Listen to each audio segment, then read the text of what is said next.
Y la pasión más grande que yo descubrí dentro de la industria es la creación de las redes. Todo el universo es una red, todo está tejido como una red. La muerte es parte de la vida, la muerte es linda. Eso creó un vacío enorme dentro de mí. ¿Cómo forjaste tu liderazgo en el multinivel? Mi trabajo casi siempre ha sido encontrar líderes, encontrar personas y descubrir.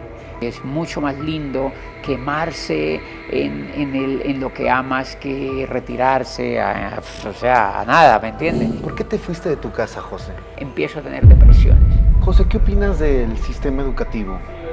¿De dónde sale el dinero realmente en una red de network real?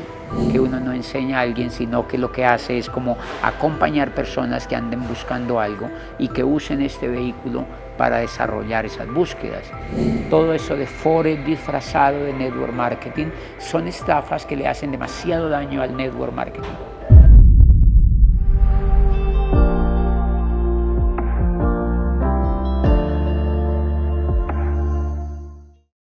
Hola, ¿cómo están? De verdad, para mí es un privilegio en estos momentos estar con una leyenda, con una persona que ha influido de forma positiva a la industria de redes de mercadeo, de multinivel, de network marketing, donde yo personalmente hace muchos años que he hecho la industria y ahorita que me dedico a ser un creador de contenido y entrevistar a las mentes más brillantes que existen en el mundo para influir de forma positiva. He escuchado sus audios, he escuchado su forma de cómo transmite y de cómo múltiples personas decidieron adoptar esta industria. Una compañía con más de 70 años en el mercado que es Amway, que todo el mundo la admiramos por la trayectoria, una compañía legendaria. Y pues para mí es un privilegio tener una persona que ha movido masas, ha estado en múltiples estadios, en múltiples lugares. Yo estoy completamente emocionado y hasta un poco nervioso de tenerlo aquí en el canal Hablando Entre Lobos, al tremendo José Bobadilla. ¿Cómo estás? ¿Cómo estás, Renzo? No, es un privilegio tenerte aquí para mí. Muchas gracias. Todos siempre vemos, José, la gloria, pero no sabemos la historia.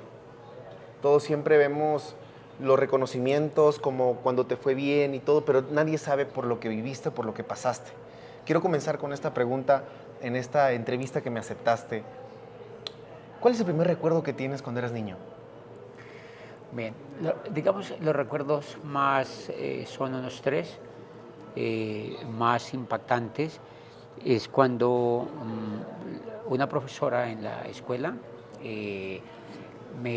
nos ponía a todos los niños tareas de aprendernos, nos instaba a aprendernos pedazos del himno de Colombia.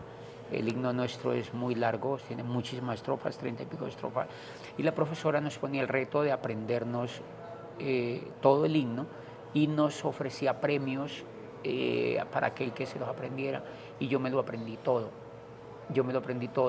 Y nos llevaron a un sitio donde había un chorro que salía de una montaña, como una chorrera, así como el Salto del Ángel en Venezuela, pero más pequeño. Y entonces allí nos reunieron a todos los niños y empezaron a salir niños y decían 3, 4 estrofas y tal. Y yo recité todo el himno nacional y me gané el premio. Y era un vaso de plástico. Ajá. Con un pitillo o un palito, un sorbete, okay, para tomar el agua o el chocolate que uno echara ahí. Ese fue el primer trofeo. Y yo tenía unos 7 años. Y eso me marcó mucho. Eso fue una de las cosas que más me marcó. Y otra cosa es que yo aprendí a leer un poco rápido. Y mi mamá me llevaba por las casas vecinas y algunos amigos y les decía, mira cómo lee mi hijo, él ya lee muy rápido, y entonces me subía como a una silla y me hacía leer y yo leía, y entonces la gente como que se admiraba porque yo leía. Y esos dos detalles, dentro de otros que me acuerdo, esos dos detalles como que me marcaron mucho y como que me hicieron creer mucho en mí. Creo que eso subió muchísimo mi autoestima y como que me hizo tener una perspectiva de la trascendencia de alguna manera.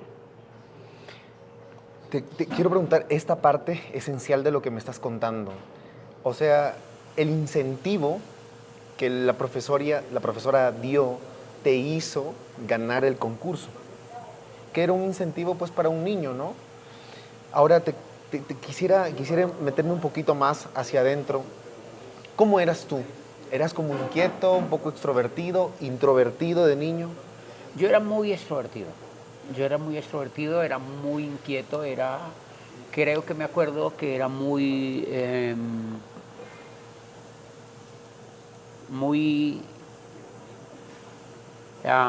digamos, muy cuestionador, Preguntón. preguntón y muy insatisfecho, ¿no? Muy insatisfecho con el entorno, entonces me retaba y creo que más que el premio que la profesora dio, aunque yo sé que me movió seguramente, fue como el reto de yo puedo aprenderme eso de memoria, ¿no?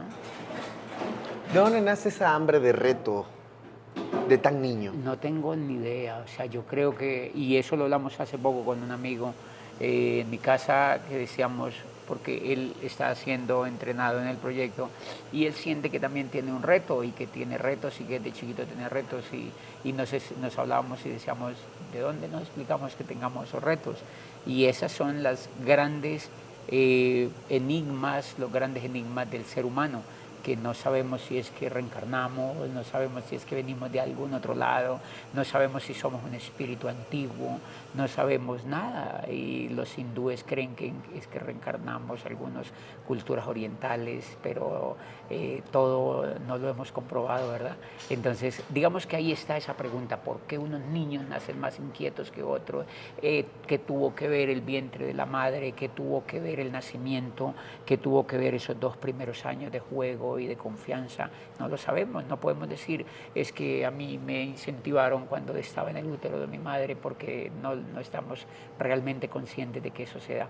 Entonces allí hay un interrogante, ¿por qué éramos así desde pequeñitos? Porque no fue ahora cuando entramos a la red de mercadeo, ni fue cuando estudié Derecho y Ciencias Políticas, no, era algo que estaba desde niño, ¿no? Sin embargo, yo veo que todos los niños, si tú observas a todos los niños, Ajá. la esencia del niño es ser inquieto. O sea, Juguetón. difícilmente tú ves a un niño que no sea inquieto, que no sea buscador, que no sea juguetón, ¿verdad? Porque como que quieren explorar, quieren Sí, experimentar, quieren total. aprender. José, eso que me acabas de decir me pareció súper curioso sobre que vengamos de unas vidas pasadas. Como que, ¿tú crees en la reencarnación? Yo a veces, cuando me preguntan que si creo, yo no te digo que creo o que no creo. Lo que yo te respondo es que no sé. Es decir, no sé y no lo he investigado lo suficiente como para decirte creo o no creo. Porque yo creo que uno puede creer en algo que está completamente seguro, Claro. pero no lo estamos. El ser humano no creo que esté seguro de eso. Y entonces la respuesta es no sé. O sea, no sé, no, como si tú me dices, ¿el alma sigue existiendo? Yo diría, puede que sí, puede que no, pero lo estamos, pero no sé, ¿verdad? No Totalmente. sé, sí, no sé. Oye, Me José, inquieta demasiado el tema. no, no, Sí. a mí también Sí. personalmente, porque a veces no tenemos las respuestas de las cosas y las actitudes que nosotros somos. ¿Y cómo aprendiste a vender? Y de pronto, pues no sé, o sea, fue innato y para otras personas es, no, yo tuve que entrenarme y esto y el otro, pero para otros es, Más yo, fácil, yo sí. nací con ese don. Claro. ¿Qué dones tiene José Bobadilla? Yo no creo que dones, seguramente no son dones, pero me gusta algo que siempre sentí desde chiquitito, es que me emociona demasiado trabajar con las personas. O sea, creo que cuando yo estaba chiquito, yo en la escuela y siempre que crecí, yo sentía que era bueno para trabajar con las personas y yo pedía algo donde tuviera que trabajar con las personas. Creo que ese, más que mi don, ese es como mi fortaleza, me emociona, me da muchísima felicidad trabajar con las personas, ¿no? Y jamás encontré una carrera que fuera tan conectada con trabajar con las personas como la industria del network. Por Claro. eso conectó demasiado conmigo, porque la industria del network es 100% trabajar con las personas, ¿no? Claro, todo el tiempo estar Sí. con las personas. Sí, es el centro de todo. José, cuando pasa esto y tú tenías habilidades de lectura, habilidades de poder de comunicación desde muy niño, ¿cómo te fue de luego en el colegio? O sea, ¿cómo pasaste a la secundaria y luego y decidiste estudiar esa carrera?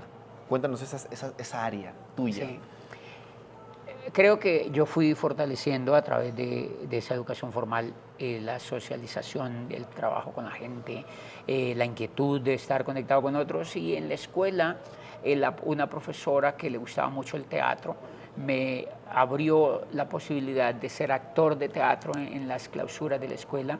Entonces, digamos que la clausura, esas clausuras que hacen las escuelas que duran un día a veces, Claro. o medio día, 5 horas, donde le presentan a los padres los resultados y van los niños y es el último día, digamos, de las clases.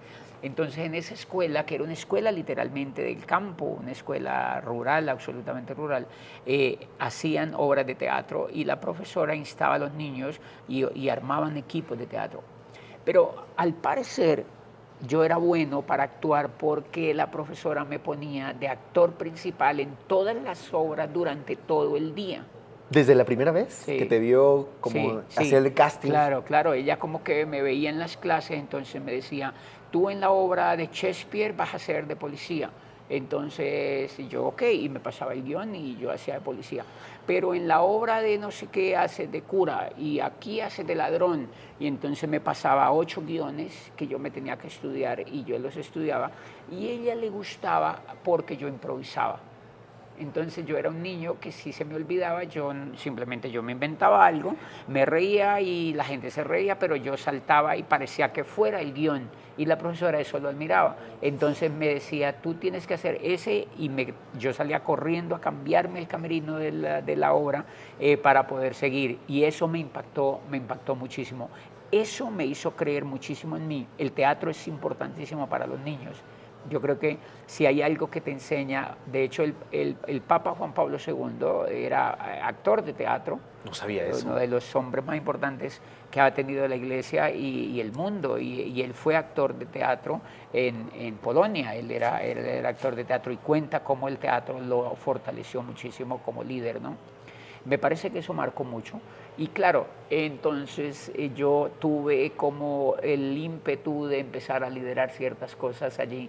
Y claro, cuando yo paso ya a la parte de la secundaria, pues yo dirigía grupos y hacía también teatro y tenía grupos de liderazgo y leía libros raros y leía Shakespeare, pero también leía Nietzsche. Entonces tratábamos de volvernos ateos y entonces le queríamos dañar el coco a otros jóvenes que no leían eso, y así empezó la inquietud. Y digamos, así empezó la inquietud en la historia mía. Yo fui adoptado, entre comillas, por una familia que tenía mucho dinero, después de que yo me voy de mi casa, digamos, a la edad de 14. ¿Por qué te fuiste de tu casa, José? Porque nosotros vivíamos literalmente en un sector rural, donde habían 7 casitas y era lindo y tal, pero no habían pues ninguna posibilidad más allá de Era como un pueblo. No, no era un pueblo, era un caserío, ni siquiera un caserío. O sea, eran 7 casitas botadas en la llanura, pues en el desierto, en la montaña, o sea, y allí vivimos una vida muy feliz y muy sana. Y hoy, cuando yo observo la salud que tengo hoy en día, y cuando estudio temas de nutrición hoy en día, me doy cuenta que esa vida allí tuvo mucho que ver con la salud que hoy tengo, porque comíamos sano, porque nuestros padres no tenían dinero para gastarnos comidas diferentes a comer lo que producía la tierra. ¿Ven? Entonces nos daban de comer lo que producía la tierra y comíamos pescado y nos daban cerdo y nos daban carne y nos daban legumbres y comíamos plátano y cosas de la tierra.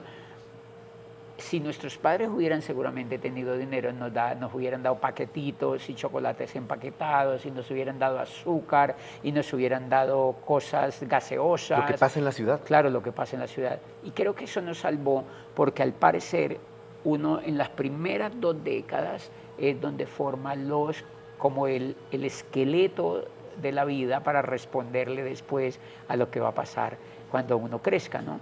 Entonces digamos que esa fue, pero allí no habían, digamos, ninguna posibilidades de progreso, digamos, y el jovencito de 14 años, pues, que quiere explorar, quiere conocer el mundo. Yo tenía mucha inquietud de asomarme al mundo y de conocer el mundo. Entonces mi madre se muere cuando yo tenía 14 años y era como el ser que más nos pegaba a la familia, obviamente. Entonces yo vi la oportunidad. La mujer que unificaba. Claro, que unificaba todo. Entonces yo vi la oportunidad de salir corriendo y me fui a la capital, que era como unas 5 horas 7 horas seguramente en carro, y me voy a la capital de una ciudad de unos 300.000 habitantes, y allí voy a vivir, ¿no? A la edad de 14 años. Allí inició otra etapa. ¿Qué ciudad brutal. fue esa? Neiva. Neiva. Neiva. Queda acá en Colombia. Queda aquí cerquita de Bogotá, queda unas 5 horas de aquí de Bogotá. Esa fue la primera ciudad la Sí, que tú como que claro, ahí viste, yo, "Oh, es la wow". primera ciudad que yo salgo, y yo voy a vivir donde un tío allí, y empiezo a buscar qué hacer en esa ciudad, trabajo y tal. Y en esa búsqueda, que está en los audios que hemos grabado, eso está Ajá. en los audios, y en esa ciudad conozco a un empresario, porque yo voy literalmente a ofrecerme para trabajar, y estoy buscando. A ¿no? querer crecer, Sí, a querer el hambre de crecer. Total.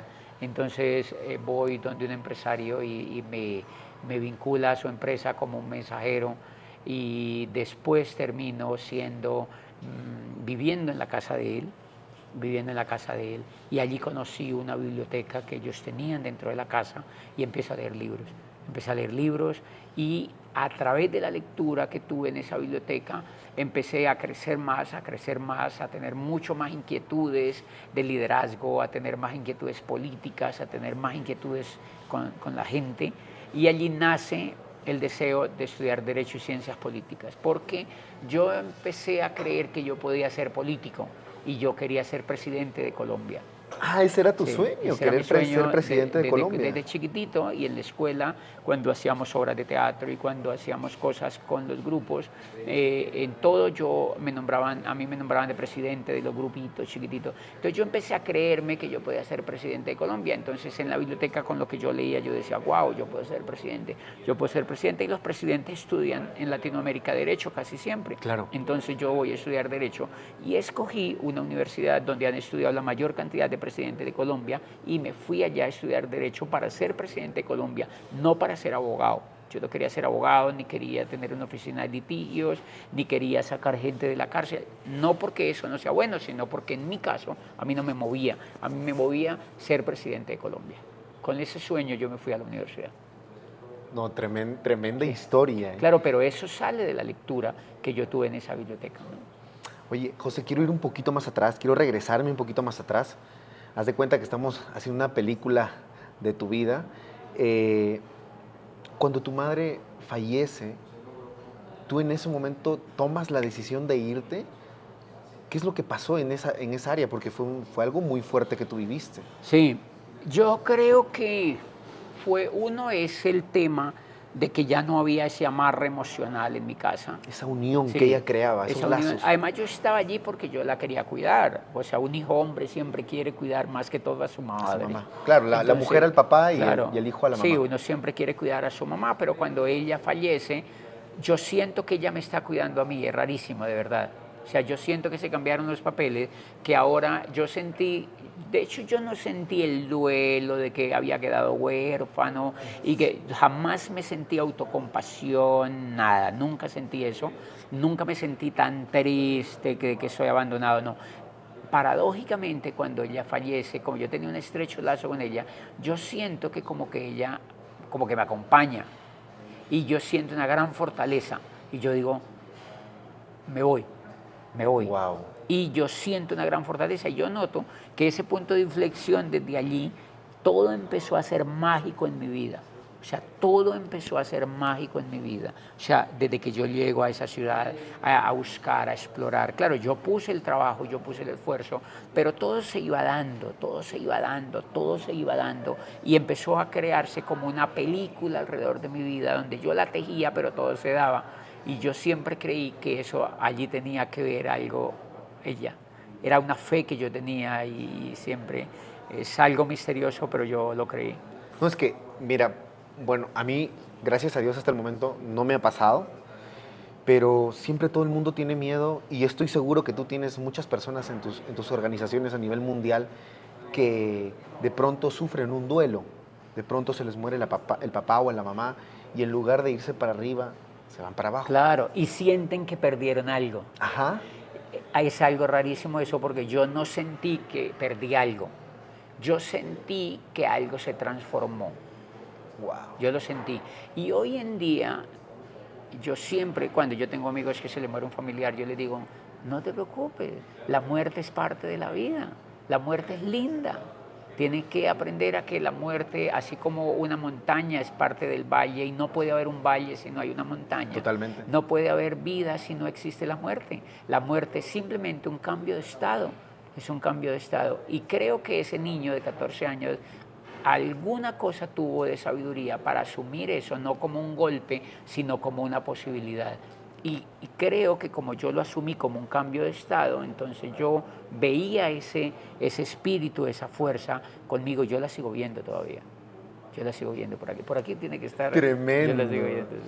Ya, ahora que quisiera volver a la historia, no, es que esto es muy importante y creo que muchas personas se van a identificar y van a poder canalizar de manera diferente el duelo, porque es cierto, o sea, las finales, tú, José, yo, el camarógrafo, Pachitos, o sea, con los amigos que vinimos, vamos a morirnos. Claro.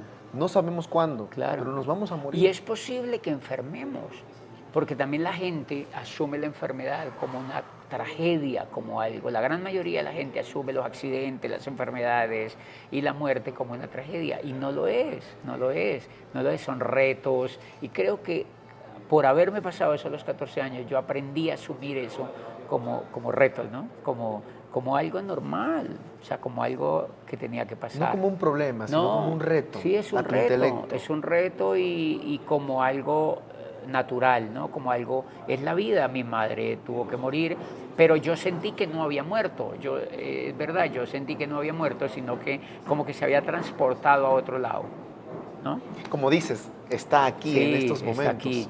Y entonces yo lo sentí, como yo lo sentí, no me autoderroté, no lo asumí como una derrota, y eso me impulsó a seguir y a seguir seguro.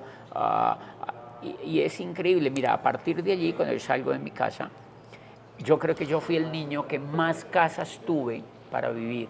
O sea, yo tenía amigos, yo en la casa cuando yo estaba con los Costa Rica, que termino viviendo en la casa de ellos, yo viví 5 años, casi más de 5 años allí.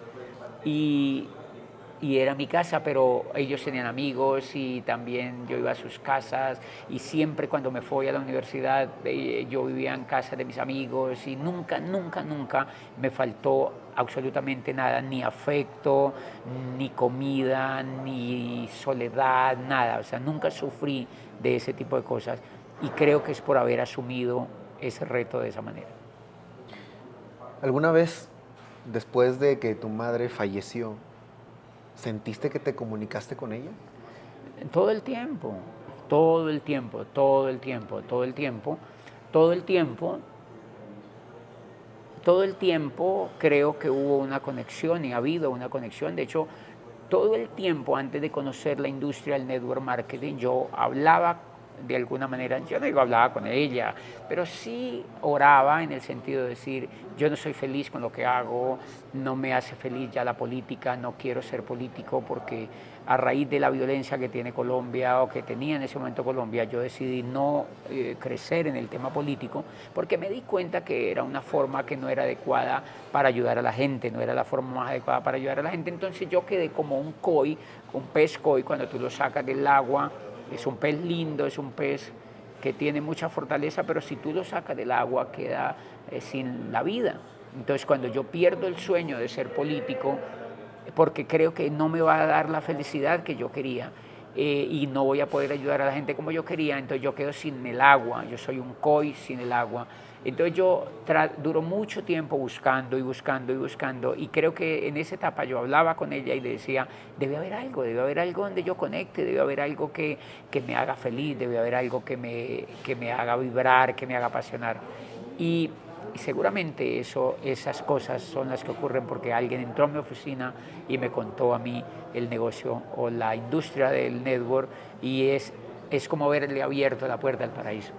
Entonces, por eso creo que eso fue por haberlo pedido. Yo estoy casi seguro de eso. José, qué importante que vamos a llegar a esa parte de cómo conociste esta industria, que es una industria que ha cambiado la vida de millones de personas en los estados físicos, espiritual y financieramente.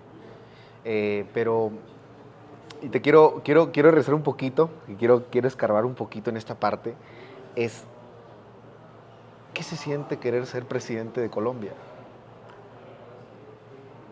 En el caso mío, yo siempre he creído que a mí me gusta mucho, como me gustaba trabajar con la gente, y era un niño que le gustaba influir y cambiar y liderar el proceso, eso era lo que me gustaba.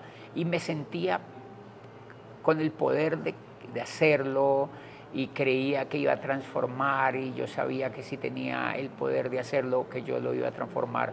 Y yo me sentía, entonces yo en todas partes donde iba me sentía que yo podía transformar el salón de clase, que podía transformar algo del grupo donde yo estaba, que podía influir y al menos los hacía reír, ¿no? Pero yo Eso hacía algo siempre. diferente. Entonces se sentía que tenía, ¿qué es lo más lindo? Que sentía que tenía un reto grande, que no era un reto pequeñito. Yo no quería ser congresista, ni quería ser concejal, ni diputado. Yo era un niño que quería solamente ser presidente, ¿no? Entonces se sentía lindo porque fue un faro que me alumbró, como que me guió, y eso me hizo ser bueno en lo que yo hacía, ¿no? En esa época. Eh, Creo que es eso, ¿no? Ya cuando pierdo como el norte de eso, entonces entro como en otro periodo de mi vida donde pedí mucho que apareciera algo que lo sustituyera. Esos libros que leíste tú en esa biblioteca de la familia que te adoptó, ¿cuáles fueron los que te direccionaron a mejorar tu oratoria, tu forma de hacer reír a las personas? ¿O qué es lo que más aprendiste de esos libros? ¿O cuál libro fue el que te cambió la vida, se podría Pues yo decir? no creo que sea solo uno, pero lo que son muchos. Yo leía muchas biografías, leía cosas de literatura, leía historia, me gustaba leer la historia de la Revolución Francesa, Ujú. me gustaba leer algo de la Revolución Americana y los fundadores de los Estados Unidos, me encantaba muchísimo leer lo que se había escrito sobre Sócrates, lo que Platón había escrito sobre Sócrates, me gustaban los diálogos de Platón, me gustaba los filósofos que habían como revolcado el pensamiento de los griegos y todo eso me empezaba a inquietar demasiado. Pero en el tema de desarrollo personal hubo un libro que yo lo he dicho en muchas de mis conferencias y es que es un libro creo que era de Dyer, Wayne Dyer, que era un psicólogo americano que es muy clásico.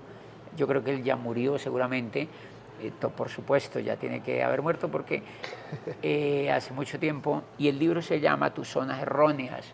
Se llama Tus zonas erróneas. Y es un libro que nadie lo valoraba porque la gente no lo conocía, no lo leía y hoy en día tampoco. Pero yo ese libro yo lo agarro en la biblioteca y ahí es donde aparece una parte donde que me impresiona que habla de jamás buscar la aprobación de los demás. Entonces es un párrafo donde dice la mayoría, creo que es algo así como la mayoría de las personas quieren buscar éxito y abundancia en sus vidas y quieren que sus vidas sean brillantes, pero la gran mayoría de las personas no lo logran porque viven buscando la aprobación de los demás. Entonces decía, si tú quieres salir adelante y progresar en tu vida, yo te recomiendo que hagas algo, jamás busques la aprobación de los demás. Claro, como yo estaba a esa edad, yo tenía 14 años con un hambre enorme de crecimiento, entonces yo eso lo asumí muy personal y decidí hacer cosas donde en lo posible no tuviera que buscar la aprobación de los demás para hacerlas, ¿no? Eso influyó muchísimo, muchísimo, muchísimo. O sea, quiere decir que José Bobadilla nunca tuvo la moneda de cambio del reconocimiento. O sea, ¿no buscabas reconocimiento? No, por supuesto que no. De hecho, Gracias a ese libro. claro, ese libro, yo creo que un líder real no busca reconocimiento, porque el reconocimiento es algo que se da, como es la moneda de pago por algo bien hecho, Claro. pero no lo buscas. Es como el dinero, a mí me parece que el dinero después aprendí que lo peor que se puede hacer es buscar el dinero, porque el dinero simplemente es el pago que recibimos por algo que hacemos bien hecho o por algo que hacemos. Entonces, en la medida en que lo hagamos bien hecho, nos dan ese pago. Yo nunca sabía que existía ese pago y después de que empecé, en mi caso yo tuve la fortuna de poder descubrir que me gustaba algo una vez, que era ayudar a la gente, que era trabajar con la gente. Y claro, apenas conozco la industria del network y y en todo lo que hice antes, cuando hacía algo medianamente bien hecho, pues yo sentía que había reconocimiento y se sentía bonito que te reconocieran, Claro. que te dieran un premio, que te dieran un aplauso, que la gente hablara bien de ti, eso se sentía bien. Pero ese libro me enseñó a que por encima de lo que dijeran los demás, yo tenía que hacer lo que hubiese dentro de mí, lo que me hiciera vibrar, lo que me hiciera apasionarme y lo que me hiciera ser feliz, sin importar lo que los demás pensaran. Mientras no le hiciera mal a los demás, estaba bien. José, ahora sí quiero ir a la parte donde por primera vez vino alguien y te presentó a la industria. ¿Cómo fue ese momento? O sea, que estabas en tu oficina, ya eres abogado, ya habías terminado la carrera, no terminaste la carrera. Yo terminé la carrera, yo me gradué, de hecho hice posgrados, algunos después estuve estudiando un doctorado en Europa, no, ese no lo terminé, pero sí estuve así. Antes de eso, la primera vez, a mí me presentaron a la industria 2 veces. La primera vez me la presentó el decano de la Facultad de Derecho, donde yo había estudiado la carrera, y el decano, la compañía acababa de ingresar a Colombia y el decano lo habían auspiciado en el negocio y entonces él estaba súper emocionado con el negocio. Yo ya era rector de una universidad privada que me habían nombrado a la edad de 27 años. O sea, ya tenías, tenías una vida, se podría decir, arreglada Sí, en el mundo de sí. colaborando Sí, como colaborador. Porque yo estaba pues joven y me habían elegido como rector de una universidad, entonces tenía estatus, tenía reconocimiento, me pagaban bien, tenía admiración de una universidad y entonces allí entró, yo llevaba como un mes de ser elegido como rector y el decano, donde yo me había graduado, que era en una gran universidad muy prestigiosa, yo me había graduado ahí, ese decano fue, el decano es como el que dirige la facultad Claro. de Sí, Derecho, entonces él lo habían metido al negocio y él fue y me lo presentó. Él fue y me presentó el negocio. Obviamente yo no entendí nada, pero me sonó que era bonito y yo entré con él, yo me auspicié con él. Él me entregó un par de audios, los escuché, pero en el fondo yo entré por él no porque me hubiera impactado el negocio, sino porque él era la autoridad de la Facultad de Derecho El y a mí líder. me faltaba unos exámenes para graduarme. Ok. Entonces era Como- muy raro que el que me presente entrara a un proyecto donde él estaba. Yo necesitaba de él para graduarme y entonces yo entré. Pero la verdad no fue porque hubiera entendido, sino porque al entrar yo me hacía más amigo de él. Y, Y pues, había un poco efectivamente más de ayuda. él agilizó los trámites de graduación y yo me gradué a los 2 meses cuando los estudiantes normales se graduaban en 1 año o no se graduaban. Yo me gradué en 2 meses más o menos porque el decano estaba muy feliz porque yo había entrado al negocio y abrió todos los canales de manera legal, de manera normal, Claro. simplemente no pusieron trabas y yo terminé graduándome en privado, en la oficina del rector de la universidad, como Qué abogado solo, ¿no? En un grado privado, me hicieron un grado privado y Ok. me dieron una mención de honor a la tesis que yo hice y todo, no por eso, por supuesto, ¿Y sino solo porque seguramente era entraste bueno. al negocio? ¿Solo porque entraste o también ya hiciste entrar a más personas? No, solo por haber entrado. Ah, entonces Claro. tienes un gran puesto de liderazgo, entonces como decano ya en la universidad. Claro, el decano es el que manda la Claro. facultad, el decano es el que manda la facultad, pero yo era rector de otra universidad, o sea que él era el decano de la Facultad de Derecho donde yo me había graduado, pero yo era rector de otra universidad que me habían nombrado rector sin haberme graduado. ¿Sí? Entiendo. Entonces yo necesitaba ese decano para poderme graduar, porque me habían colocado de condición de que si no me graduaba me echaban.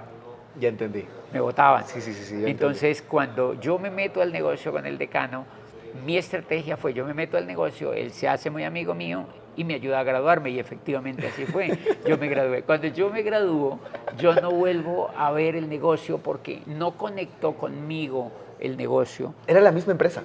Sí, era Ok. la misma empresa, pero yo no conecté allí. Y allí inició un proceso muy raro en mi vida porque yo ya había decidido no ser político, no continué en el negocio, simplemente yo dejé morir el código, no entendía nada, el decano también se murió seguramente en el negocio y como yo ya me gradué, pues ya no me importaba nada. Claro. Y yo sigo de rector y ahí es donde viene la historia, como una historia un poco trágica de una vida gris, sin pasión en una Una universidad. vida vacía. Sí, exactamente, una vida vacía, sin retos, muy poco brillante, una vida trabajando para un modelo de educación que no me llamaba la atención. Rutinario, todos los días Rutinario, hacía lo mismo. Exacto, todos los días como repitiendo lo mismo. Sí. Entonces allí duró 5 años de rector. 5 años de rector haciendo exactamente Sí, las mismas sí, actividades. Sí, sí. ¿Y cómo cambias todo eso? O sea, y tú, me cuentas que estabas como también pidiéndole o comunicándote con tu madre porque ya te sentías muy Sí, vacío. yo creo que orando, ¿no? Como diciendo, yo creo que toda la gente así no crea en Dios o no tenga ninguna creencia, que todo esto es respetable, pero a la gente así, pero la gente en el fondo pide y ora. La gente en el fondo dice, como habla con sí mismo al menos y pide algo, ¿no? Y yo creo que yo lo hacía. Y yo hablaba con mi madre y yo le decía, mami, tienes que darme algo porque yo estoy muy vacío y no me siento feliz y tal. Yo duré 5 años haciendo el camino de la casa al trabajo, del trabajo a la casa, despertándome todos los días para ir a una oficina, atendiendo estudiantes y profesores y viendo proyectos que no eran míos y en una vida absolutamente vacío. Eso creó un vacío enorme dentro de mí, o sea, un vacío que no te lo puedo describir. O sea, un vacío que es muy peligroso porque puede crear una enfermedad mental. Claro, te puede dar una absurda. depresión, te puedes No, suicidar. Te puedes suicidar porque eso creo, mira, fue tan profundo ese vacío que duró 5 años y yo me desespero tanto porque yo tenía tanto deseo de no ser rutinario que me presento a una universidad en Europa a hacer un doctorado porque yo creía que esa era la solución para mi vida. Entonces me Estudiar presento a más, estudiar más y el seguir PhD. ascendiendo y tal. Entonces busco un doctorado en Europa, me presento, paso, me aprueban el proyecto y me renuncio a la universidad como rector. Me hacen una despedida brutal y tal y me voy para Europa. Y es como una forma de liberarme de esa rutina y cómo curar ese vacío. Y eso es muy loco lo que pasó. Porque cuando yo llego a Europa, me voy, pero me voy con el vacío.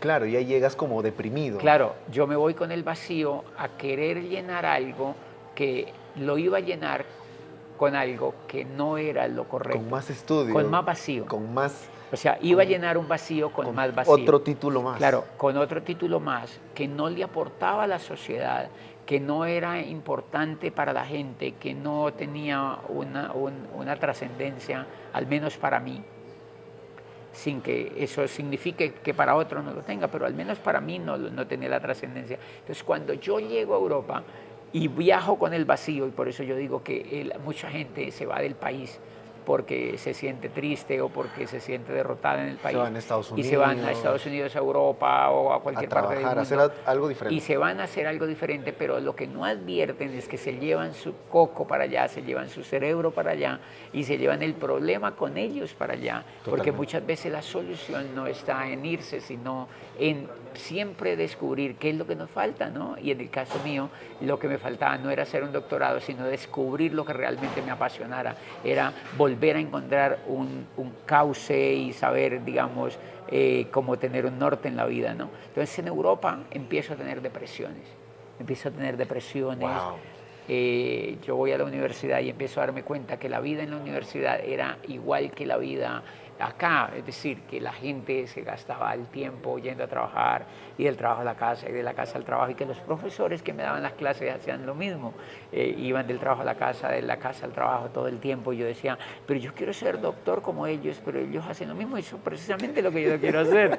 Entonces eso causó demasiado vacío y una vez iba en el metro hacia mi casa y me puse a llorar. Empecé a sentir una tristeza impresionante y me quedé llorando y yo decía, qué pena con la gente, yo estoy llorando y empecé ahora sí a deprimirme y ahí toqué fondo y cuando me calmaba yo oraba mucho a solas y yo decía, debo encontrar algo, tiene que haber algo. Y estoy 1 año en el doctorado, cerca de 1 año, tomo la decisión de decirle a la universidad que me dejara hacer el doctorado acá y de regresar otra vez a mi país, de volver otra vez a Colombia, pero seguía con la búsqueda. La universidad, cuando se enteró de que yo venía otra vez para Colombia de rector, José, me volvieron a llamar. vuelve a tu puesto de Me trabajo. volvieron a meter, y como yo estaba tan desubicado, Ok. pues yo acepté otra vez volver al puesto de trabajo. Pero claro, igual con el mismo vacío y un poco más grande. Y duré 3 años más como rector. 3 Wow, años otra vez. 8 años en total. Sí. ¿Cuánto tiempo fuiste a Europa? 1 año. 1 año en Europa. 5, 6, más 3 otra vez de rector. Son 9, ahí van 9 9 yo. años. Sí. Entonces estuviste 5 años en el tema de ser rector, como abogado. 1 año te fuiste a Europa y 3 años volviste a ser rector. ¿Cómo en todo estos 9 años y los últimos años que pasaste una depresión de vacío, qué hiciste en eso que nos quedamos? Esos últimos 3 años, digamos que fueron como cuando tú tienes un pie partido y te ponen unas vendas, entonces se calma el dolor. Claro. Entonces el puesto fue como calmarse el dolor, pero la fractura ahí estaba, ¿no? Que no sé para dónde voy, no me gusta lo que hago, no estoy pleno en lo que hago, entonces como que el vacío sigue, por supuesto, y lo aumentan esos 3 años. Y durante esos 3 años yo sigo como orando, como debe haber algo que me contacte. El mundo de afuera no me gusta, a mí las carreras no me gustaban. De hecho, me parece absurdo que los estudiantes estudiaran en la universidad, en la misma universidad donde yo era rector. Yo decía, increíble que estos muchachos estudien estas carreras. Para llegar a deprimirse. Sí, para llegar a ser lo que yo soy. O sea, a mí no me gustaba mi vida, entonces yo decía, estos muchachos, ¿cómo van a hacer esas vidas en esta carrera, verdad? Entonces, así duré esos 3 años, ¿no? Preguntándome. José, ¿qué opinas del sistema educativo? Digamos que del tradicional. Del tradicional, de la Matrix. Claro, el sistema educativo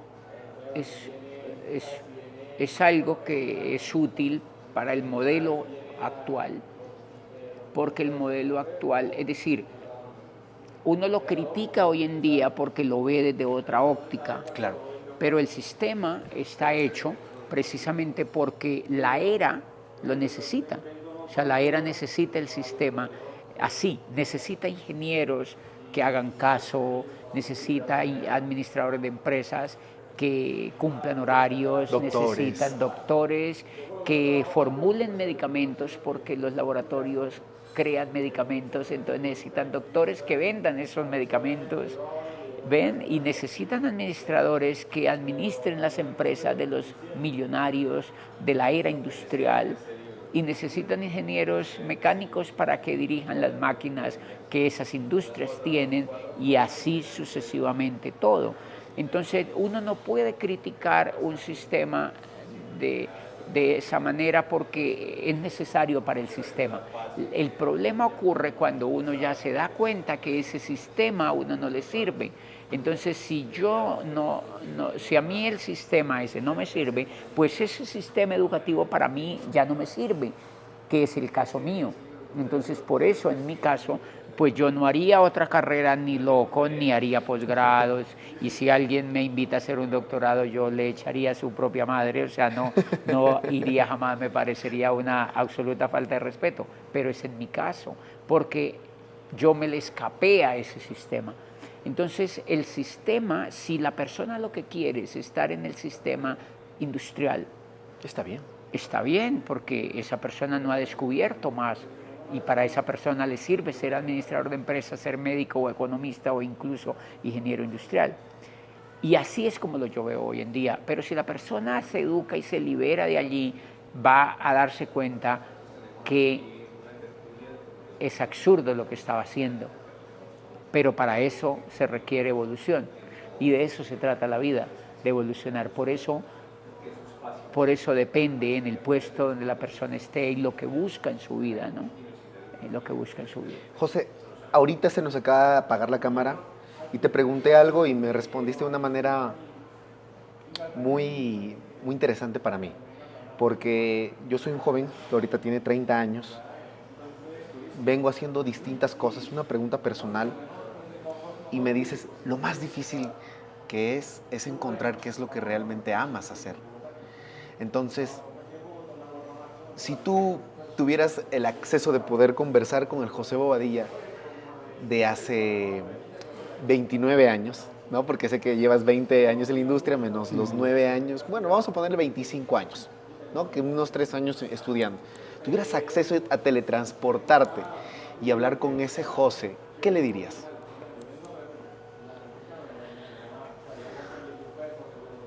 Es que, o sea, yo con lo que hoy sé, pues yo le diría que si yo hubiera descubierto lo que yo hago hoy a los 17 años o a los 14 años, yo me hubiera entrenado de una vez en lo que hago hoy en día. Claro. Entonces yo le hubiera dicho que buscara más, que buscara más, que buscara más, que buscara más, que pidiera más, que buscara más. Que experimentara Que más. experimentara más y que no hiciera algo que no lo hiciera feliz. Porque yo lo que hice durante las primeras 3 décadas de mi vida fueron cosas que me daban algo de satisfacción, de estímulo, pero que no era lo que me hacía feliz, ¿verdad? Entonces yo le diría que buscara más. Sin embargo, cuando yo examino mi vida hacia atrás, ese fui yo. Este fui yo. Yo busqué y busqué y busqué y busqué y busqué y busqué y busqué. Y por eso yo creo que lo que yo hago hoy en día fue como el regalo que le dieron a un buscador.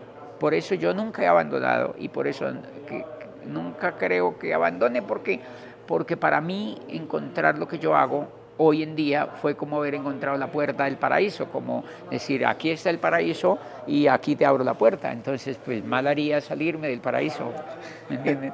Totalmente. ¿Cómo encuentras la industria después de tanta oración, después de experimentar y de darte cuenta que salías de una depresión y necesitabas algo diferente para tu vida? Sí, yo ya había, digamos que yo me deprimí, aunque a veces uno cree que no está deprimido y lo está, y las enfermedades mentales de hecho ni siquiera se pueden evidenciar y uno mismo ni las evidencia, pero digamos que el fondo de esa depresión se me fue cuando yo regresé a Colombia del doctorado. Yo me regreso a Colombia y durante esos 3 años yo ya me sentía contento, con el hueso fracturado, pero contento, ya sin tanto dolor de vacío y pidiendo, siempre pidiendo. Y un día yo me encontré a alguien que estaba dentro del negocio, que me saludó y que yo lo había visto en el negocio en la época donde el decano me había invitado Hace la 3 primera años. vez, hacía 8 años. Hace 8 años. Hacía 8 Claro. años, ya habían pasado 8 años. Claro. Y yo ya me había rajado hace 8 años, me había graduado, me había rajado Ahora, 8 años después y después de todo lo que había experimentado en esos 8 años, encuentro a alguien que me dice que quería hablar conmigo. Y cuando va a hablar conmigo era lo mismo. Claro, Era lo mismo. ya lo habías escuchado. Claro, ya lo había escuchado a través del decano, pero ahora como que hubo algo que yo conecté con esa persona. ¿Qué? Y es que él me habló de varias cosas, pero me habló de la posibilidad de ejercer liderazgo, de la posibilidad de educarme, que había un programa educativo, me habló de libros, me habló de audios, me habló de conferencias por el mundo, ciertas cosas así, y me habló también de dinero. Y creo que teóricamente ahí conecté. Pero cuando yo empecé a oír los audios, a oír líderes grandes de la industria y sus historias y que habían pasado por la misma búsqueda que yo había estado, yo, wow, ¿viste un espejo? esa es mi vida, ese es un espejo, ese soy yo. ¿A quién hay que matar? O sea, ¿dónde estaba esto? Y ahí es donde yo noto que mi cara se ilumina y mi felicidad como que empieza a volver. Y nada, fue tanta la conexión que yo empiezo a construir y a los 6 meses dejo de ser rector ya de la universidad y me tiro literalmente, obviamente con el paracaídas del negocio, pero me tiro literalmente al vacío del universo a navegar con la aventura más increíble que haya vivido hasta hoy y de eso hace 20 años, pero así conozco la industria. José, o sea, tú empezaste la industria, el multinivel part-time. Sí. ¿Y cómo así decides irte a la industria y dejar lo seguro? Porque tenías un sueldo ahí, ¿correcto? Claro, porque yo por fortuna descubrí, digamos, cuando yo conozco el negocio de Amway, yo descubro el programa educativo. Y el programa educativo es el que me hace formar la creencia, es el que me hace ver que no era el dinero necesariamente, sino que era fortalecer el carácter, el liderazgo, la visión, y eso conectó mi centro con la actividad. Entonces yo estaba absolutamente seguro que lo que iba a hacer era mucho más trascendente que ser rector de una universidad, porque yo era rector de una universidad en una ciudad pequeña, que no tenía de mayor influencia, una universidad privada pequeña que tenía demasiada poca influencia, pero ahora estaba a puertas de descubrir una industria que era mundial, que era un reto difícil y a mí me gustaban las cosas difíciles, y Amway es uno de los negocios más exquisitos del mundo porque no es fácil de hacer. Es un negocio muy esquivo porque se necesita tener liderazgo para hacerlo. Y entonces por eso hay millones de personas que han entrado y se rajan porque creen que es dinero fácil, y es dinero trabajado, es dinero luchado, es dinero que se construye con virtudes, y eso a mí me encantó y eso me retó demasiado. Pues cuando yo me retiro de la universidad, yo me retiro con esa creencia, porque yo me escucho 200 conferencias, 200 conferencias de audios. No, o sea, tanta información te dio Amway, así claro, bien entraste. Yo duraba, porque yo empecé a explorar el incipiente internet que había en la época, y descubrí con alguien que se había rajado en el negocio, que justo era el decano que me había contado hace 8 años. Yo fui a la casa a buscarlo para auspiciarlo. Yo sabía que él se había muerto en el negocio, entonces yo lo fui a buscar. Para firmarlo. Para firmarlo, y yo encontré una caja gigante con más de 200 casetes del negocio.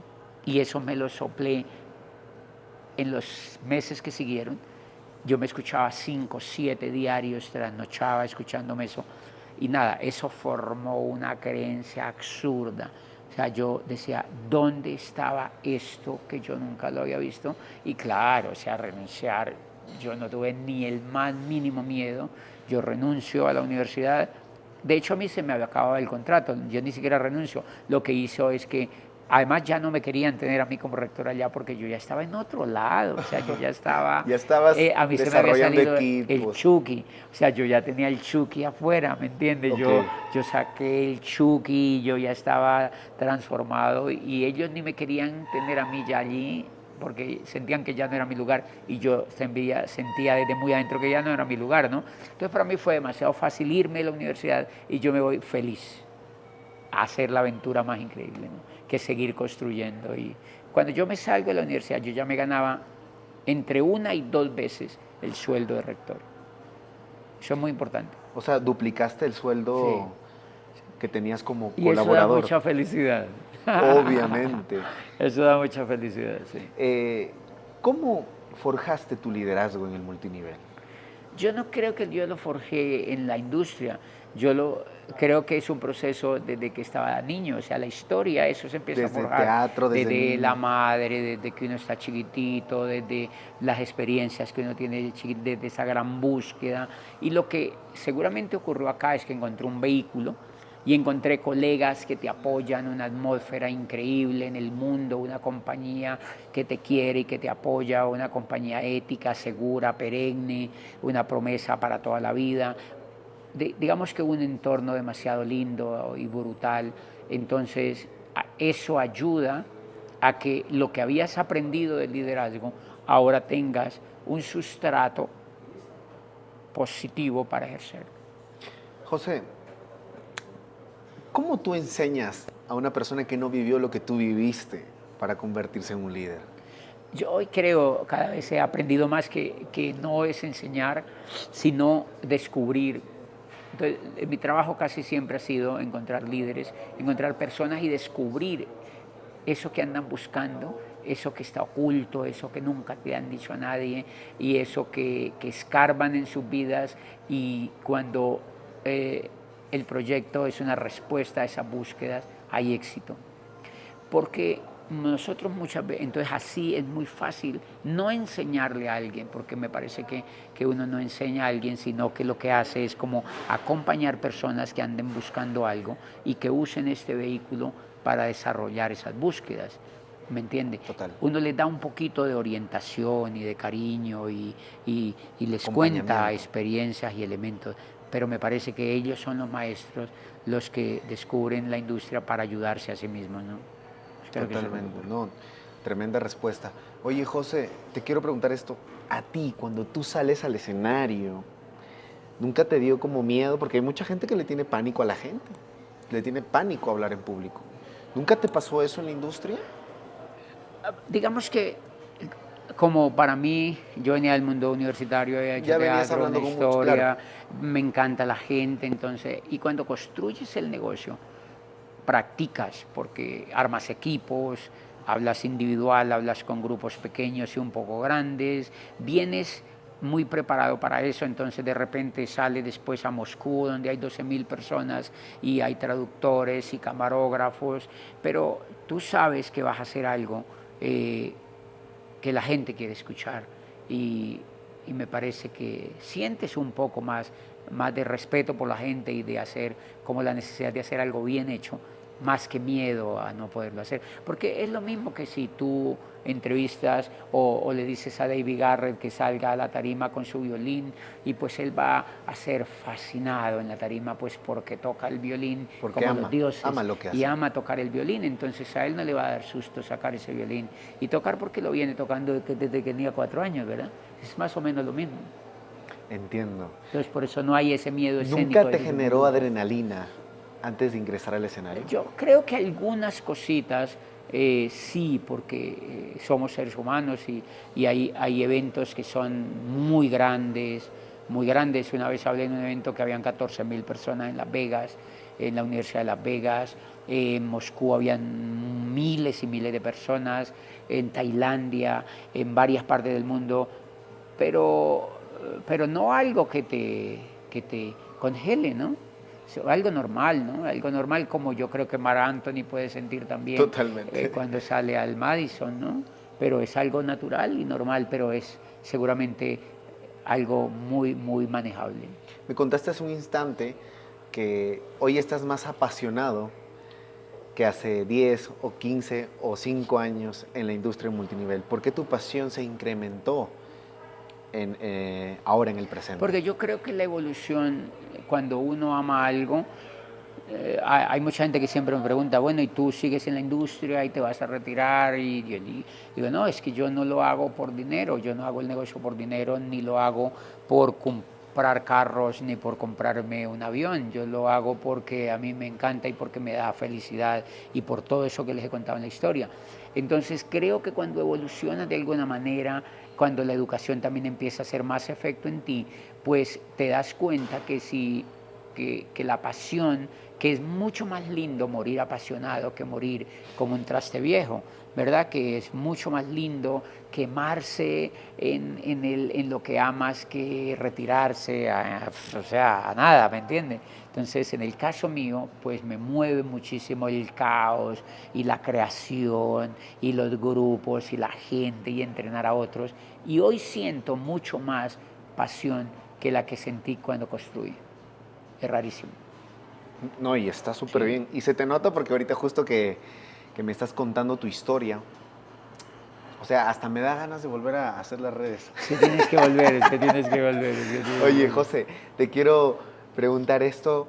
¿Cuál ha sido el reto más grande para ti en la industria multinivel? Como eso que sí te retó a tu intelecto personalmente y estabas sentado y decías, tengo que lograr esto. Pues suena un poco pedante y no creo que se trate de que suene pedante, pero si tú observas la historia que te he contado, si tú observas esa historia, para mí, después de todo lo que viví, la industria no era ningún reto. Era el paraíso. Era el paraíso. Entonces es como decirle a un musulmán cuando se muere y ellos creen que van al paraíso, y que hay chicas además, ¿no? Que ellos, los musulmanes creen que cuando ellos se mueren van donde Alá y Alá tiene como una rumba ya, una fiesta con mujeres lindas y que eso es fascinante. Entonces es más o menos como decirle a alguien que ha entrado al paraíso que cuál ha sido el reto más grande allá. Pues yo creo que lo mismo ha pasado con mi vida en la Ok. industria. O sea, yo he vivido literalmente desde que di el primer plan y desde que empecé a conocer la industria en el paraíso. O sea, han sido 20 años que no me he dado cuenta, han sido flash y es en el paraíso. Entonces yo he hecho un negocio fascinante, sin esfuerzo, no sin esfuerzo, sino sin sufrimiento. Entonces, por eso mis audios no enseñan sufrimiento ni cuentan una historia de sangre y sudor, porque no, a mí la gente no me ha dicho que no, a mí la gente no me ha abandonado, yo no he visto temas de crisis, o sea, no he sentido crisis dentro de la industria, yo siempre he sentido 20 años de bendiciones, imagínate, hoy hay cientos de miles de personas en el mundo que han escuchado, millones de personas que han escuchado lo que pensamos, y entonces han sido 20 años de paraíso. Entonces yo nunca he tenido retos que diga, wow, esto no lo voy a poder pasar, ¿no? José, te pregunto esto porque siempre he visto, después de entrevistar a múltiples personas, ¿nunca has tenido una traición de algún líder tuyo que se fue y te llevó y se fue con una organización hacia otra compañía, por ejemplo? No la he sentido porque no lo he visto así.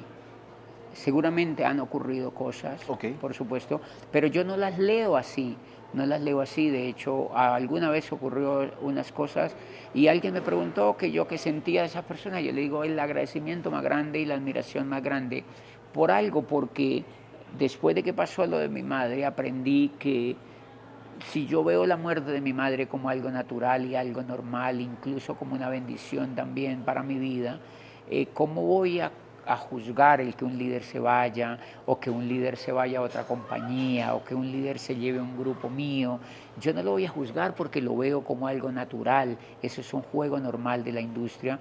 Y la otra vez seguramente un líder se fue y pasó eso. Yo digo, yo siento por ese líder muchísima gratitud porque tuvo 5 años dentro del proyecto y dejó grupos en nuestras organizaciones y nos enseñó, ¿me entiende? Entonces Total. no podemos juzgarlo ni ser ingratos diciéndole que él hizo algo mal, porque nosotros no tenemos derecho a decirle a una persona que tiene que morirse con nosotros ni morirse en la industria nuestra, ¿no?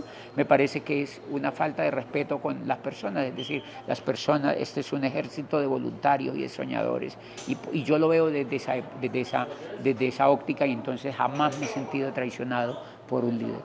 No No, me pasa porque no lo veo así. tremenda respuesta. Oye, y justo que estabas explicando sobre esto, yo lo correlacioné con tu mamá. Cuando empezaste a hablar dije, sí, lo de su mamá, lo vivió como un efecto natural. Pues obviamente que se te vaya un líder o que un líder tome una decisión como una persona libre, porque la industria, justo la industria multinivel, es un lugar donde puedes volverte empresario libre y Claro. tienes el derecho a poder hacer y decidir lo que tú deseas para ti o para la gente que tú formaste. Y la gente que formaste también decide si quiere quedarse contigo o quedarse con el patrocinador que está arriba. Total. José, ¿cómo aprendiste a vender? O sea, porque estamos hablando que Amway hace venta directa, ¿correcto? ¿O no hace venta directa? ¿Tiene el área de venta directa? Recuerde que Amway es la compañía número uno del mundo en network marketing. O sea, esto está dentro de la industria de la venta directa, pero no es venta directa. Amway es la compañía número uno de network marketing. Y la especialidad de la compañía es que tiene el modelo de creación de redes de mercadeo más grande del mundo. Entonces, yo soy más especializado en crear redes. O sea, a mí la pasión más grande que yo descubrí dentro de la industria es la creación de las redes. Porque el mundo natural está tejido por redes. Desde el pelo tuyo y tu neurona del cerebro y el cordón de tus zapatos está hecho con redes. Y el universo está tejido como una red y la flor que está en tu mesa está hecha de una red de átomos. Como la red social, ¿no? Claro, entonces todo el universo es una red, todo está tejido como una red. Entonces, cuando yo descubro las redes, me impresiona demasiado y por eso conecté tanto. Entonces digamos que yo soy muy bueno en las redes y yo enseño a construir redes. ¿Cómo se ¿no? crea una red? Eso es lo que aprendemos a hacer, o sea, digamos que el ejemplo más lindo es el de la araña. La araña es uno de los animales más ejemplares que yo he visto en la naturaleza. Imagínense que la araña, hay arañas que duran días, hay otras que duran meses, dependiendo la raza de las arañas tienen tiempo de duración, pero la gran mayoría de las arañas nacen y la misión que ellas tienen es de crear una tela de araña, es de crear una red. Gigante. Una red gigante para... Y yo siempre me preguntaba por qué una araña crea una red.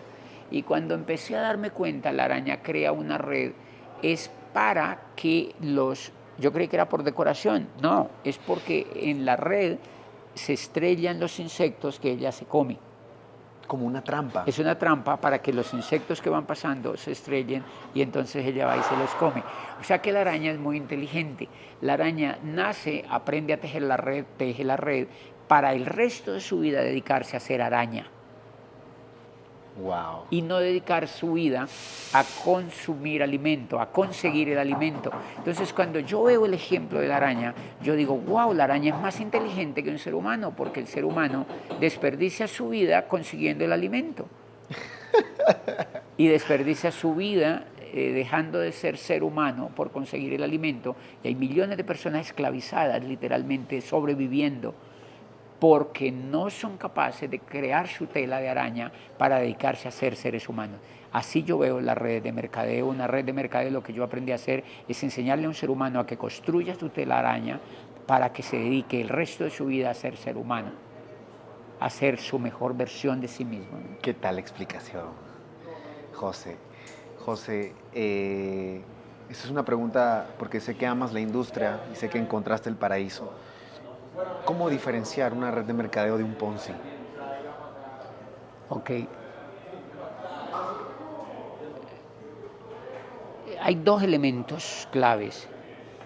Una red de mercadeo no cobra el ingreso a las personas. Ese es un elemento determinante. Cuando una red de mercadeo le cobra el ingreso a las personas, es decir, le dice que hay que invertir $500, $300, $1,000, eso es un esquema Ponzi. Es un esquema Ponzi.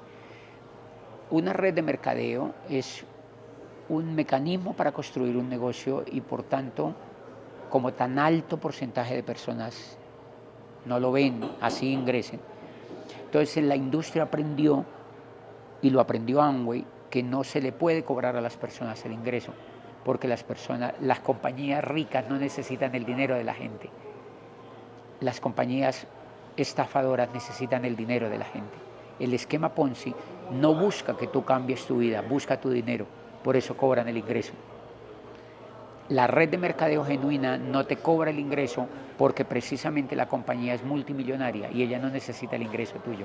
Ella lo que necesita es que tú construyas un sistema para distribuir un producto, un bien o un servicio que ellos han creado. Y por eso no necesita el dinero como matrícula tuya para ingresar. Es el primer elemento que hay que tener en cuenta. Si una presunta red de mercadeo te cobra el ingreso, eso no es una red de mercadeo, es un esquema Ponzi.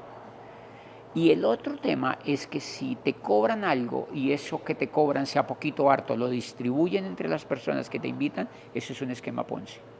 ¿Cómo así? Esa parte no. Por ejemplo, si una red de mercadeo, una presunta red de mercadeo llega y te cobra $200 por el ingreso, Ajá. y esos $200 lo distribuyen entre la gente que ingresó, eso es un esquema Ponzi. Porque eso degenera en que las personas busquen a la gente no para que construya la red de mercadeo, sino para que paguen el ingreso. Entonces Entiendo. la gente empieza a vivir del ingreso de la gente. ¿De dónde sale el dinero realmente en una red de network real?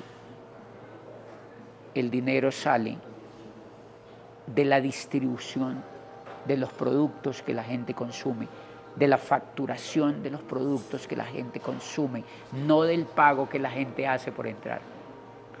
Es de tu Entiendo. bliss, de tu crema de dientes, es de tu desodorante, es del servicio que tú producto usas en tu tangible. casa, es de un producto, de lo que consumes a diario, porque esa es la economía, esa es la economía. Entonces, son varios elementos, pero esos son los dos más importantes. Si esos dos elementos se dan en un proyecto de network marketing, te cobran el ingreso y ese ingreso lo distribuyen entre los que entran, eso es un esquema Ponzi, estamos enfrente de una estafa. Por eso esas compañías duran muy poco en el mercado, porque esas compañías se autodestruyen entre 2 o 5 años y dañan demasiado, entre 1 y 2 años se destruyen a sí mismas. Todo eso de criptomonedas, todo eso de finanzas, todo eso de forex disfrazado de network marketing, son estafas que le hacen demasiado daño al network marketing. Pero son parte del paisaje. Y entonces yo no me doy ni cuenta cuando aparecen. A veces me dicen, pero no nos fijamos mucho en eso, porque entendemos también que los cultivos tienen maleza, que los cultivos tienen algún pastillo que le sale y ya, ¿me entiendes? O sea, no puede ser que todo sea lechuga, ¿verdad? Todas las industrias tienen modelos que se asimilan a un formato legal para que pueda, como Bernard Madoff, ¿no? El italiano que creó estos esquemas Ponzi que viene hace muchísimos años. Hay hasta series en Netflix de esto para proteger a la industria. Y la estafa más grande, una de las estafas más grandes del mundo que acaba de explotar hace unos años, fue la de OneCoin. Claro, hay una serie de unos OneCoin. estafadores de Dubái, eran unos estafadores de Dubái, y eran tan descarados que estafaron a todo el mundo, y muchos líderes de network real, auténtico, eran apóstoles de esa estafa y allá estaban metidos. Y ellos vinieron por nosotros también, pero eso es parte del paisaje. Y cuando esas cayeron y todo eso estafó a millones de personas en el mundo, algunos que quedaron siguieron con el proceso, ¿no? Eso es falta de educación. Pero claro, en las sociedades también hay estafadores, y hay asesinos, y hay secuestradores, y hay extorsionistas, y hay narcotraficantes. Entonces no podemos decir pues que en la industria del network marketing no ocurra nada, ¿me entienden? Por eso es naturalísimo y eso ayuda a depurar la industria, porque en todas las industrias hay uno que otro despistado que les hace caso a ese tipo de cosas. Te quiero preguntar esto, José, porque está la industria de redes de mercadeo de productos y salió en estas nuevas décadas las empresas que venden servicios. ¿Qué opinas sobre esta venta de servicios, donde es algo intangible? Digamos que ese es un debate. El problema no es tanto si es tangible o intangible. Casi siempre el tema está en el ingreso. Si tú te das cuenta, hay muchas compañías que dicen nuestro negocio es un intangible, pero en el fondo el producto no importa, porque para hacerte creer que tú estás vendiendo un intangible te cobran una matrícula de ingreso. El negocio real no es el intangible, es la matrícula de ingreso. Es crear ese residual de ingreso. Es el ingreso. O sea, realmente te hacen creer a ti que el negocio es venderte un curso, por ejemplo. Y la gente, sí, es que vendemos educación, pero en el fondo lo que están haciendo es un negocio de ingresos. El realmente estafa es un negocio de ingresos, que es la plata que se distribuyen los que lo están haciendo. El curso no les importa. Eso lo han hecho con vinos. Hubo una empresa que sacó un negocio de vinos y se extendió por muchos países y le cobraban a la gente $1,000 de ingreso o un poco menos y tal. Y el negocio, pero el vino no les importaba. El vino no les importaba. Lo que les era una pantalla, se podría decir. Era una pantalla. Esos son negocios con carátula de network marketing, pero es una estafa. No les importa el vino, les importa la matrícula que tú pagas por entrar. Entiendo. No les importa el curso, les importa la matrícula que tú pagas. Es un esquema Ponzi. Es un esquema Ponzi. Entonces, no importa si el negocio es tangible o intangible, lo que importa es que si el intangible es un producto que tú necesitas y consumes, de allí es que se debe derivar el pago, del consumo de ese producto. Totalmente. Ahora, hay muchísimas cosas que son absurdas. La otra vez había un negocio de esos que era de viajes, un negocio que se expandió por mucha América Latina, que era de viajes. Lo conozco, claro. Lo conozco. Y le hacían creer a la gente que tenía viajes muy baratos. Pero claro, acuden a gente que ignora que en el que no internet, conoce la industria, claro, que no conoce la industria, y entonces claro, le cobran un ingreso porque le hacen creer que va a montar una agencia turística y no sé qué, y le cobran un ingreso que se concreta en lo que le estoy diciendo, el negocio se vuelve la captura de ese ingreso. porque tiquetes baratos y hoteles baratos abundan en Internet. Tú no necesitas meterte a un multinivel ni abrir una agencia turística para que te den tiquetes baratos ni promociones. Es que O sea, no, la gente ignora Claro. y no le gusta investigar exactamente. y pues les muestra una pantalla donde existe, acá está Sí. barato y acá está más barato Sí. en mi empresa, ¿no? Entonces, por eso es importante la educación, porque por eso es que es importante la educación, porque yo cuando oigo gente que me dice, yo quiero empezar en network marketing, yo le digo, no te metas con nosotros, investiga primero, pero al menos métete a las 3 compañías más grandes del mundo. Métete a las 3 compañías más grandes del mundo, pero no te metas a la 1200. Es que hay gente que está haciendo ese tipo de negocios que tú me estás diciendo y no aparece ni en el 1500 en el rating. No aparece ni en el puesto 400 al menos, ¿me entiendes? Entonces en el momento hay ¿Cuáles son las revistas o lugares donde alguien puede constatar y verificar que está en un lugar seguro para que pueda construir? Sí, lo que pasa, por ejemplo, en América Latina no hay más de 3 compañías que sean realmente recomendables para hacer network marketing en la industria como en todo esto, estas compañías, las compañías, el 96% de todas las compañías se desaparecen en los primeros 5 años. Entonces, hay mucha compañía que no tiene el respaldo, mucha compañía que se pone metas, por ejemplo, de reclutar personas hasta que facturen tantos millones de dólares y se desaparecen. Y eso no es justo con la gente, porque Sí, hay la muchas. gente vota sus Y de sueños productos, todo eso. Yo he visto empresas de productos que han desaparecido. Pero digamos que hay revistas de network, eso, pero el tema es que todas son americanas, ¿verdad? Hay algunas revistas de network marketing que son americanas y que se encuentran. Si tú le investigas en la web, encuentras información fidedigna, donde hay datos, donde hay datos de facturación. Es muy importante ver la trayectoria de la compañía. Es demasiado importante los años de la compañía. ¿Cuántos años debería tener una compañía como para confiar? Por encima de 10, 15 años, porque para que haya probado, digamos, el campo, ¿no? Y cumplir con los distribuidores. Sí. Yo hoy en día no entraría a compañías nuevas, ni con lo que yo he aprendido de la industria no entraría a compañías nuevas, porque valoro demasiado la maestría, es demasiado importante la maestría. José, ¿qué es la lealtad para ti? Yo creo que la lealtad va de la mano de la gratitud con algo que amas y algo que te ha hecho brillar y que digamos que es como reconocer lo que realmente es.